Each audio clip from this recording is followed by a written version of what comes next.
Welcome into another edition of The Session with Londa and David. My name is David Austin. I'm Londa Sherwood Austin. Welcome back. I'm excited about this week's show, hun, and let me tell you why. I'm starting it with no headphones on.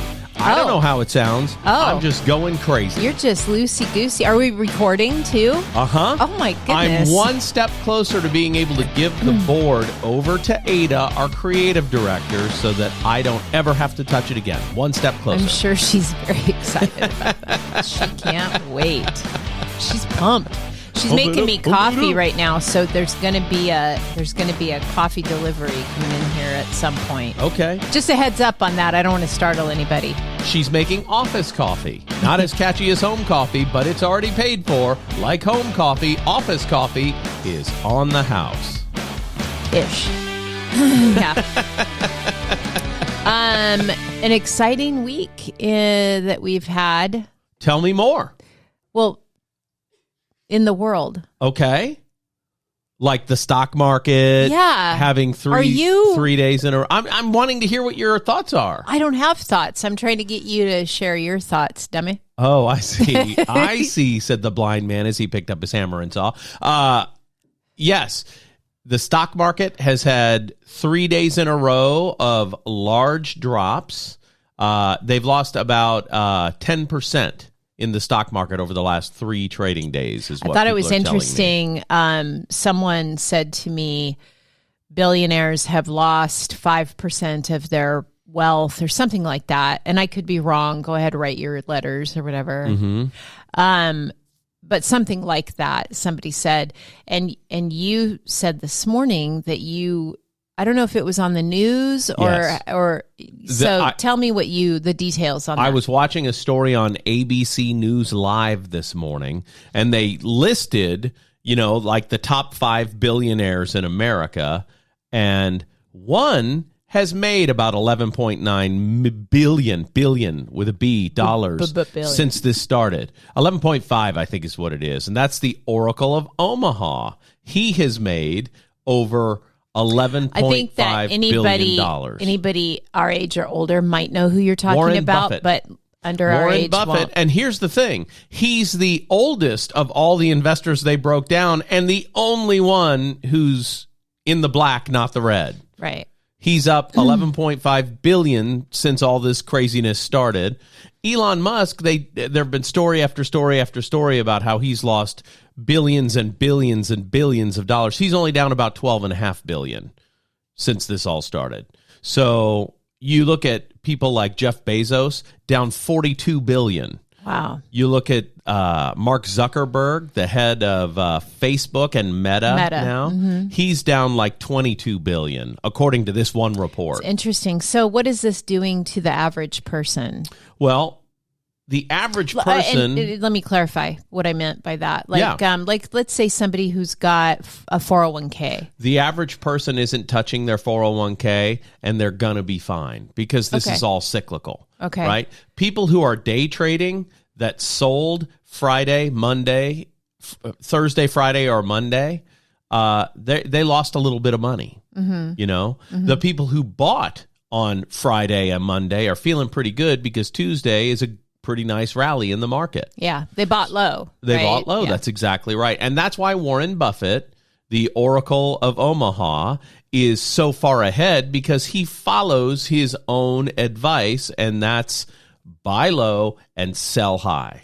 So he's invested money into the market during this time. Right. The other people also, I would say, are less diversified than he is. And here's what I mean by that. He has his hand in hundreds of companies. Amazon CEO has lost money because of his Amazon shares. I see. Does that make sense? Yeah. So I get that diversification is better. Yeah. Yeah. So he's the only one making money, and he's the guy who... Don't put your eggs in one basket. That's exactly right. I got a call from one of my coaches that I've been working with for the last 17 years, and he told me he purchased hundreds of thousands of dollars worth of stock on Friday. And it's because it went down enough for him to see the rapid growth that he anticipates. He said it didn't have to hit bottom. It just has to be down enough for me to throw money at these blue chip stocks, which are, stocks that people are going to buy and products that people are going to keep buying no matter what, which is a Warren Buffett investment technique. Yeah. Don't throw good money after bad. Don't throw it after things that are not tried and true. Buy Coca-Cola, buy Apple, buy Starbucks, buy things that people historically continue to use even in a downturn, and that's where you make more money if you can buy it low and it comes back up. Meanwhile, I'm just hoping I can afford to get health insurance this year. Yeah. You know what I mean? It's like it's a weird, that's a whole different level that I am not on. What did the economist in Louisiana, and I apologize for not remembering his name, what did he say? He said, if you're having a hard, thank you, Ada. If you're having a hard time paying celebrity your bills, guest appearance, right? Watch it on YouTube so you can see the cutest braids you've ever seen. If you're having a hard time paying your bills, you're in a recession. If you can't pay your mortgage, you're in a depression. And what's happening on Main Street is a lot more important than what happens on Wall Street for your average person. Yeah. So there you go. That's my whole take on the deal. And as I've said before, recession actually for the mortgage industry and for real estate isn't bad news. Recession means interest rates historically go down. Home values historically continue to go up during a recession. That's great. It's time to buy. Everybody buy. Let's go. It's a good thing. We're not technically in a recession right now, but I saw a report this morning that like 68% of CEOs are now saying this feels like a recession. So, I was telling some ladies last week when we were in Detroit, we had a breakout session at our UWM training, and I was telling these, United Wholesale Mortgage, for those who don't follow along. I was telling these realtor ladies from Boston who spoke beautiful Portuguese, by the way, that I say a little prayer every night about a recession. Because business is going to get better. Interest rates are going to go down. And when interest rates go down, people jump in the market. That's a thing that happens. Right. So it's really good for my business. Now, I don't mean to make light of recessions. Typically, unemployment goes up during a recession. We've seen some layoffs already. Yeah. But, again, if you can't pay your mortgage, you're in a depression, not a recession. You see what I mean? Mm-hmm. I believe that. So if your job is not impacted by what's happening in the economy, you're not impacted by what's happening in the economy unless things get less expensive. Did you mean to say if you can pay your mortgage? No, if you can't pay your mortgage, you're in a depression, not a recession. Oh, I see. Wait, okay. You know what I mean? Yeah. If you get laid off and can't pay your mortgage, that is tough, tough, tough. Right, yeah. But if the market gets tight and interest rates go down, and your job isn't impacted by the recession that people are forecasting, then it's only good for you. Yeah, I was talking with some of our kids over the weekend, and they said, they're kind of sharing about their thoughts about what's going on in the world, and they attended the Hands Off rally, which I think is always good for you to, you should stand up for what you believe in and participate, and, regardless of what I think or don't think about it. And so I was like, good for you. You went and did that. And I was working that day, but they did that, and that was good. And they were kind of talking about, and I'm just listening, right? They're sharing their opinion. I'm just listening, and I was like really intently listening. Mm-hmm. And one of them said, "What's that look? You don't agree? You don't agree?" And I said, "No, I'm really interested in your perspective, and so I'm just really intently listening. So tell me more, Mm-hmm. And then they eventually asked me, "Well, what do you think about all of it?" And I was like, "Well, here's the thing. This is my take on it. If anybody wants to quote me, here's a hot quote coming down." This is ready? Exciting. Yeah. Pins and needles. I know, because it's going to be just wild. Ada, insert a drum roll here. Yeah. Sometimes what's going on in the world and the administration and the economy means I have to work a little bit harder to make a living. Mm-hmm. And sometimes what's going on in the world and the administration and the economy means I don't have to work quite as hard to make a living. Okay. And that's my whole take on it. All right. What am I going to do? Right? Like, honestly, what am I going to do? I don't want to run for office. I don't want to, stand on the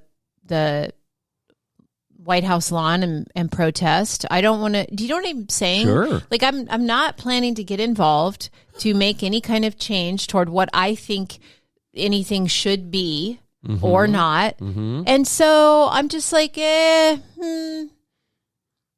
Sometimes I got to work harder. Sometimes I don't have to work quite as hard. And I just kind of go about my business. Is that wrong? No. Here's what I think. Am I dumb? This is my opinion, and it has to do with how I live my life. It has to do with how I run my business. That's good. I like to focus on the controllables that I can control. That's what I focus on. And maybe that's it. Maybe that's what I'm talking about. And how can you not be outraged with what's going on in the world? Listen, I'm just trying to survive each day. Right. In these menopause streets, and it's rough out here. Let me tell you about perspective, right? If you are struggling to feed your family, you don't have the luxury of watching the news 8 hours a day and complaining about what's happening in the world, because you are out there trying to feed your family. People who sit around and complain about what's happening in the government, I got to tell you, are living with some privilege that a lot of people don't understand. If you have the time to complain about politics, your life's pretty good. I see what you're saying. If you don't have the time to complain about politics, you're probably trading your time for money. And that's a tougher lifestyle. And, I'm all for healthy discussion of varied opinions, right? So I'm not saying, I don't want to make an accusation. Oh, they were complaining about politics. Yeah. We were just having an interesting conversation. That's not what I'm trying to say. Yeah. The fact that we can have conversations with the people we love about what we like and don't like about the administration means we're coming from a place of privilege. If we were living on the street, we'd be talking about where we're going to put our bedroll next. It's a different thing. So we all need a little perspective, right? Mm-hmm. Life's pretty darn good when you have time to complain about the government. Well, and the ability. Right. But in a lot of countries, you don't have the ability to. That's you exactly don't have right. Privilege. And that brings me to what I want to talk about next with you. Oh. And that is, we were talking about our level of physical activity in our lives, in our marriage. Mm-hmm. And last night I said, I only got 7,300 steps on the day. Ugh. I feel gross. And you said, you're above average. And so I asked our smart speaker, Alessandra, I said, excuse me, Alessandra, how are we looking with steps for the average person? And it said the average person takes 10,000 steps a day. And you said, whoa, David. I said, Alessandra. You can't use it that way. Here's the question for the speaker, and you said, Alessandra, what are the average steps in a day of an American? And it said 3,000 to 4,000 steps. Yeah. So the average person on the planet, 10,000 steps. Mm-hmm. But the average American, 3,000 to 4,000 steps. We've got some privilege in this country that other people aren't experiencing. Yeah, I guess it's easy to think about what we don't have, right? Or what's hard or what's right. But it's a matter of focus. When our kids are complaining because the new Nintendo Switch is about to be $600 because of tariffs, they got a pretty good life. That's a pretty good life. I mean, I get what I'm you're going to have to hold on to my old Switch because the new ones are $600. That's crazy. Speaking of tariffs, there was another thing that we heard in the news this morning that I thought was really interesting as well, because we're all kind of freaking out about grocery prices, right? And please cite where you heard this, because I think that's important. Again, on ABC News Live this morning, they interviewed a guy who runs a mid-sized grocery chain in New York. Okay. And I don't remember the name of the chain. It's Stu something. Stu is the first name, like STU. I don't know what it was. But he had a very interesting perspective while being interviewed by ABC News, because he's like, we haven't raised one price in our grocery stores since this all started. And people are talking about how the cost of avocados are going up dramatically. Because they're imported from Mexico. And then he said something I had not heard, and I haven't researched, so I don't know if he's telling the truth or not. So what I'd like to say right now is please pause and do your own research. Right. But this was at least an interesting perspective. But this guy said, none of our perishable produce from either Mexico or Canada is part of the tariff. They're not tariffed. The fresh perishable produce is exempt from the tariffs. I hadn't heard that. I've heard like pictures of an avocado and it's going to go up 20% on TV. And he said in this interview that just isn't happening. So they haven't had to raise any prices in his store, but for French champagne, that's going up. And he said, but we also sell this champagne from the Napa Valley region of California. The champagne from France that they typically sell is now like $29 a bottle, but the one from California is $14 a bottle. And he said, our customers like it better. I mean, it was a very interesting conversation with a mid-size grocer. I'm not talking, Walmart. It was a guy with 9 to 11 stores. And as we continued talking, here's where I went. And I think this is interesting to think about. So lean in and listen up, because maybe you've thought about it, maybe you haven't. When we were young, everyone got their news from one source. Right. You turned on the 6 o'clock evening news. And there was Walter Cronkite. Well, that was younger than us, but yes. Didn't he retire in like the mid-80s? There was Dan Rather. Sure, Dan Rather was his replacement. Whomever, but it was the CBS Evening News or whatever. There were, ABC, NBC, CBS, that was it. That's where you got the news. All of it sounded very similar. Okay, today, though, news is curated for almost you can have a news source that aligns with your personal beliefs. Right. And only get your news from that. And the news, there's like all these different sources and they're, skewed toward a certain belief or a certain idea or a certain dogma or a certain, I don't know. And so it's really interesting to me how you can have two people. For example, one person will say, well, the research shows that during COVID, masks did not work for people who were not sick. Right. It didn't protect them from anything. You have another person who gets their information from different sources that can say with the same full chest and confidence that they did work, because we have all this curated information. Am I making any sense? Yes. And so how do we know what's real and what's not real? And how do we know, because I've read and I'm not trying to have a political conversation. Or any kind of controversial conversation about masks. Sure. I really don't give a shit. But I'm using that as an example of how two different people can have widely different views that they're both absolutely certain it is correct, right? Because of the sources from which they got their information. Sure. How do we know what's real and what's not real about anything? Well, which is probably why I don't pay attention to any of it, because I'm like, and that's a really good example, right? Because if a pathogen is in the air, masks do not stop you from breathing the air, right? The refractors in a mask are dramatically bigger. Okay, but that's not my question. Oh, no. I'm answering the question about perspective.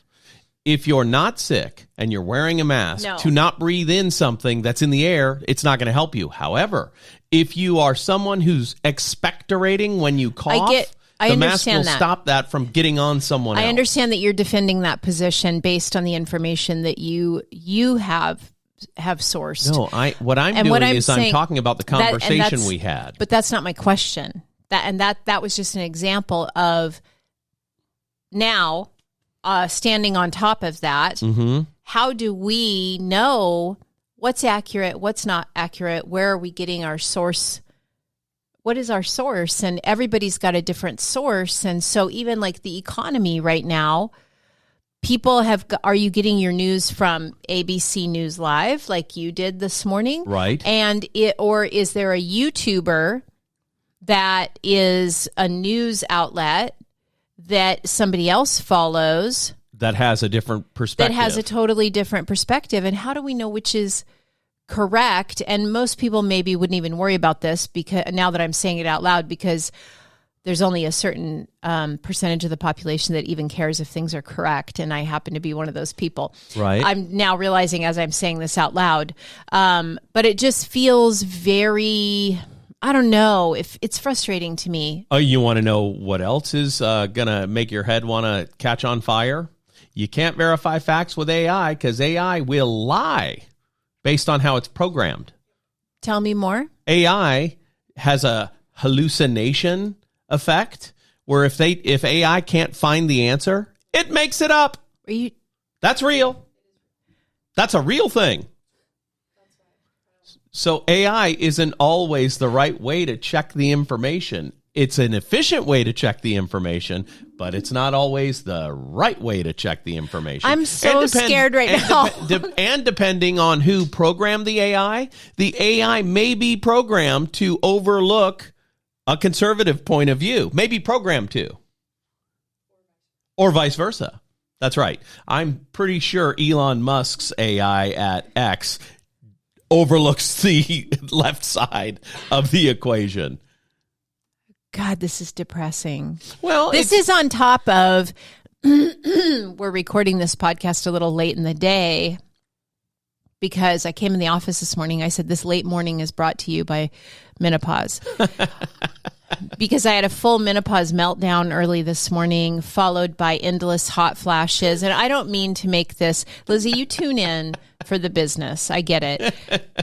But this is my business right now. This late morning is brought to you by hot flashes and menopause. 50% of women are going to go, 100% of women are going to go through menopause. If you were born a female, assigned female at birth, however you want to say it, bitch, you're going to go through menopause. I'm telling you right now.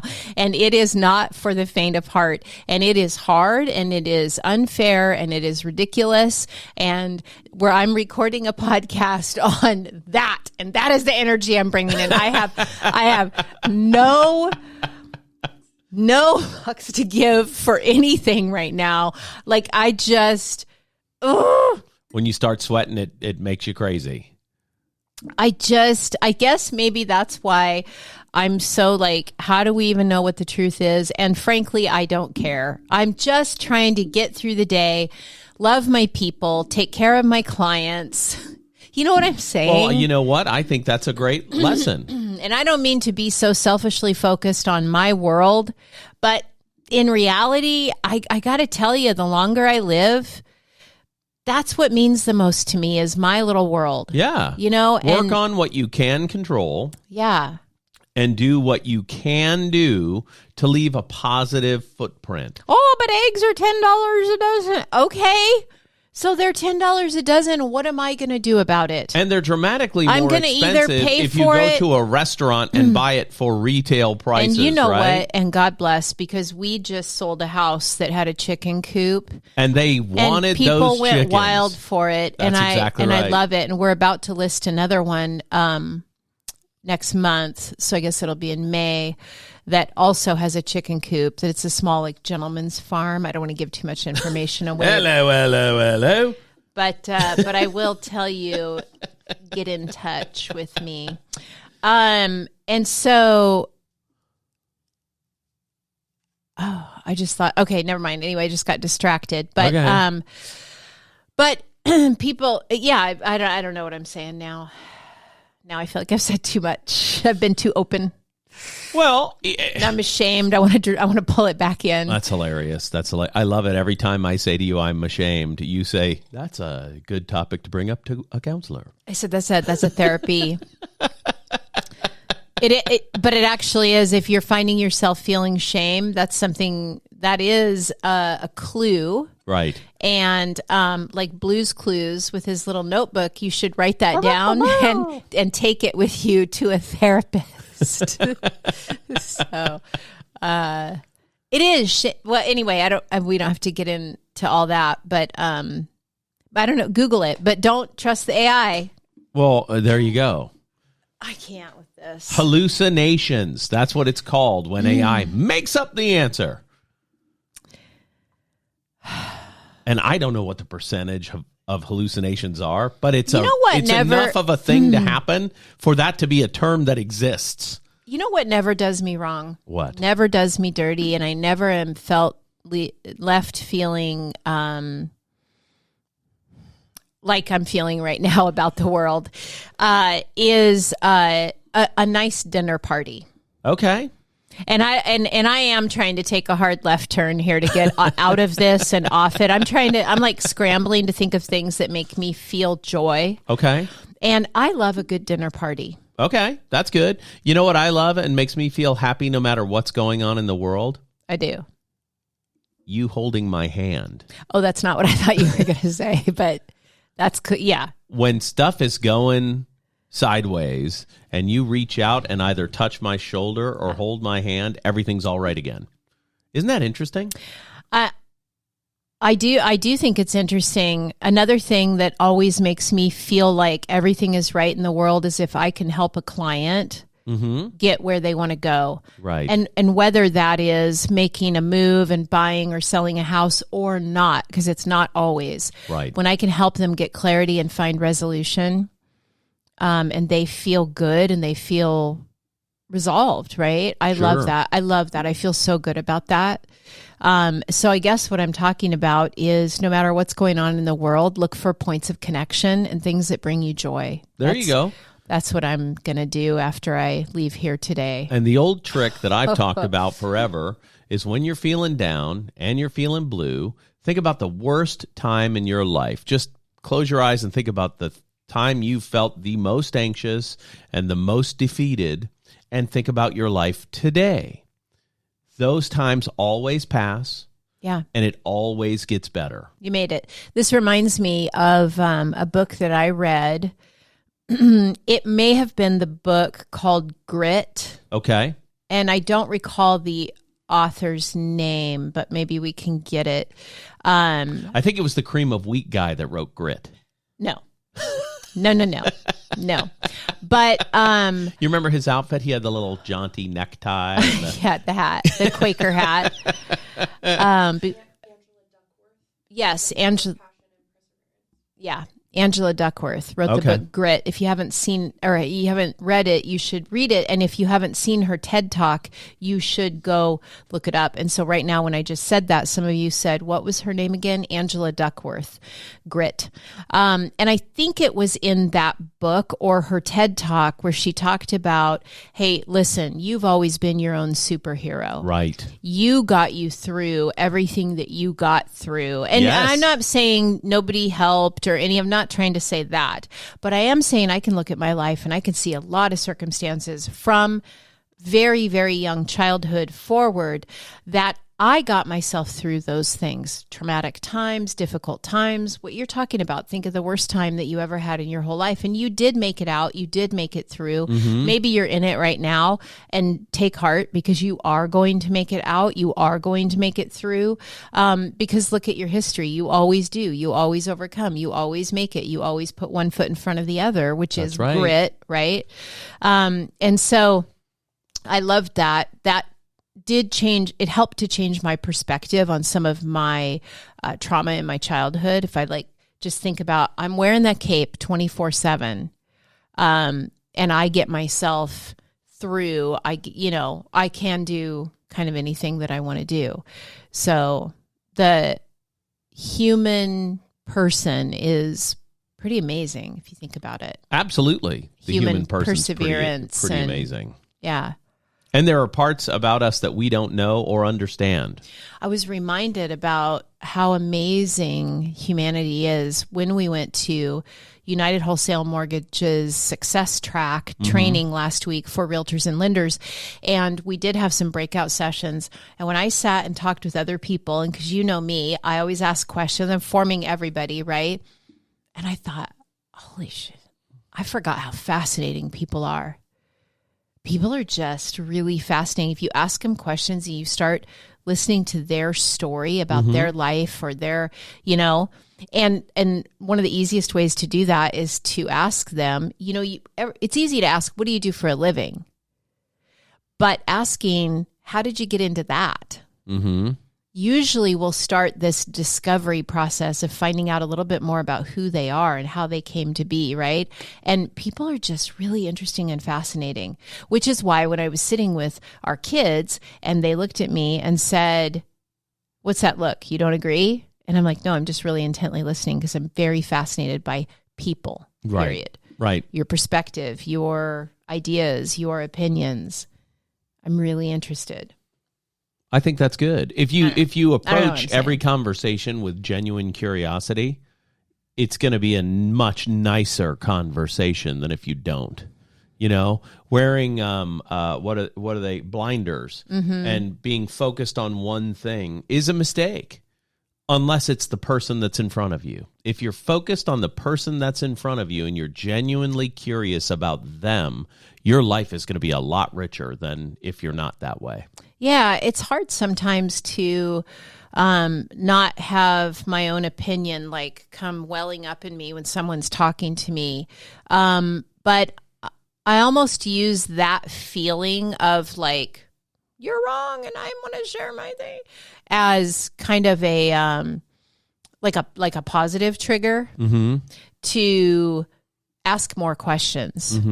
And I can't always think of more questions if I'm raging in my brain because of what they just said. And so I'll just say, tell me more about that. Right. Tell me more. I want to hear more about your perspective on that. And, where did you hear that? And how did you come to believe that or to think that or that kind of thing?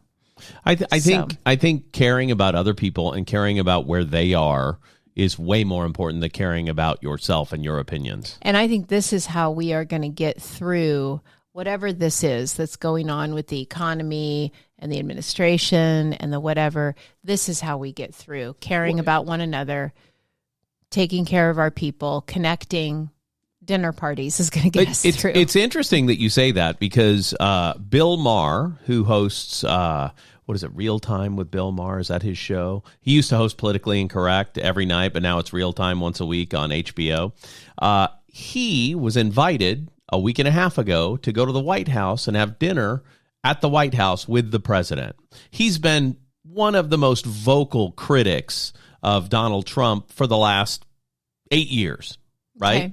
Okay. And when he announced that he was going to go to this dinner and have a conversation with the president, a ton of people from the Democratic Party, which he is a registered Democrat, were critical of him and saying things like, how can you platform him and blah, blah, blah, blah, blah, blah, blah. And his answer is pretty simple. I don't agree with a lot of things he does and says. I want to talk to him face to face to see what he's like. And so, yes, of course I'm going to go. Yeah. And I think that's what we all need to do with people with whom we disagree. Yeah.